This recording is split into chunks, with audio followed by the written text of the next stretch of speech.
Hello and welcome. Today we have back on the table this iPod Nano 5th generation that I bought. I noticed that the plastic bezel is missing, and I also noticed that the forward button doesn't work. See, I can turn the volume up and down, menu, check something, play, pause, and even go back. But it won't let me go forward. So I have this other iPod Nano 5th generation that is broken. I've tried, but the screen doesn't come on and seems to be an issue with the logic board. But it's got the bottom bezel and it's got the click wheel. Now, I don't know that the click wheel is fully functional. Its forward button may also not work, but as you can probably tell by the tools, we're gonna do a little surgery. So I'm on the iFixit website.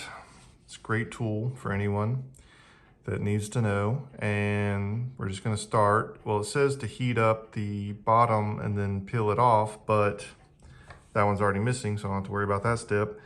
But I'm just gonna skip that and hope that the adhesive is not that strong on this one.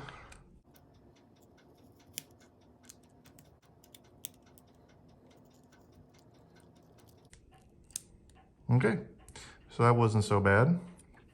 Now the next step, these screws, you got one here, and try to keep them in that order and don't let them fall. This one's at an angle, so it's kind of angled. You got to put the screwdriver in.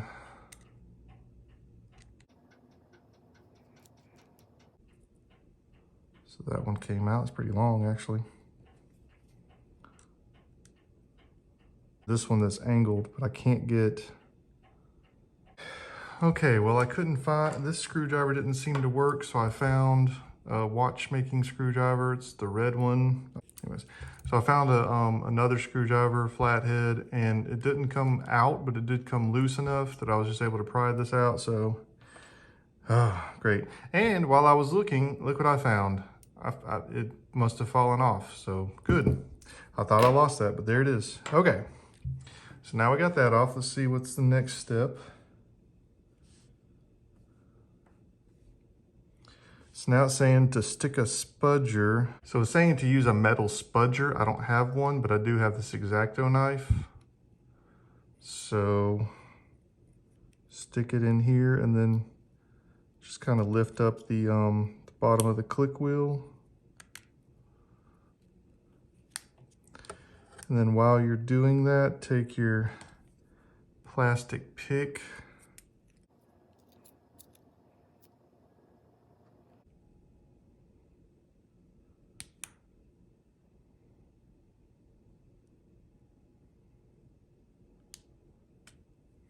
Okay, whew. I have a lot of respect for people that do this. Then it's saying to go around. Yeah, it just pops right out, good.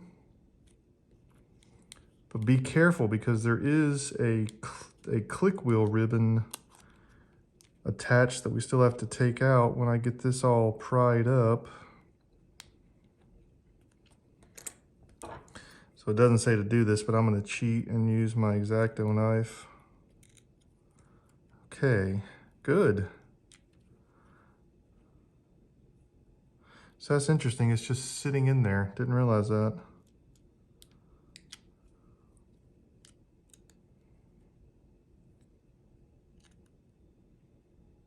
Okay.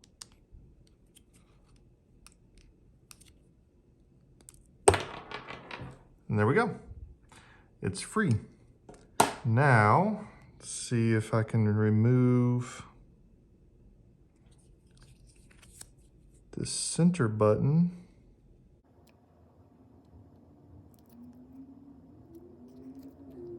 Okay, can't remove the center button, so it's just gonna have a purple center button. All right, so now it's time to repeat the process on this.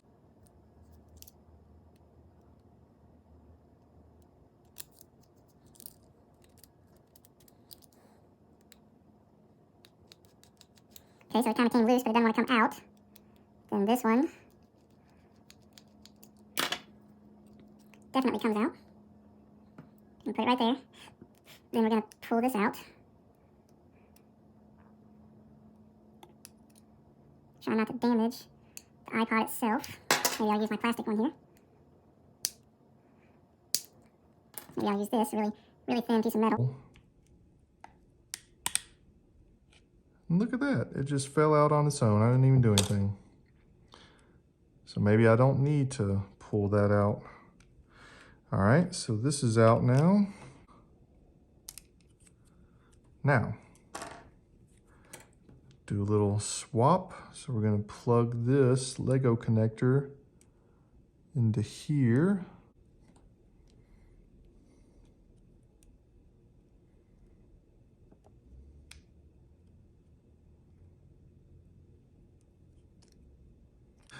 And then let's see what happens. Okay, that works. That works. That works. Pause. Go back. Forward. Well, there you go. Then just pop this. It just pushes back into place. Then we're gonna put our screw back in.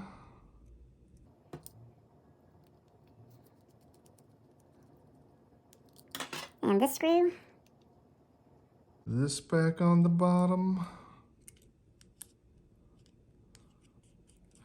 And there you go. Now you got an ugly, well, it's purple and blue, but you can almost not tell that's purple. It's just a little bit darker. But that's it.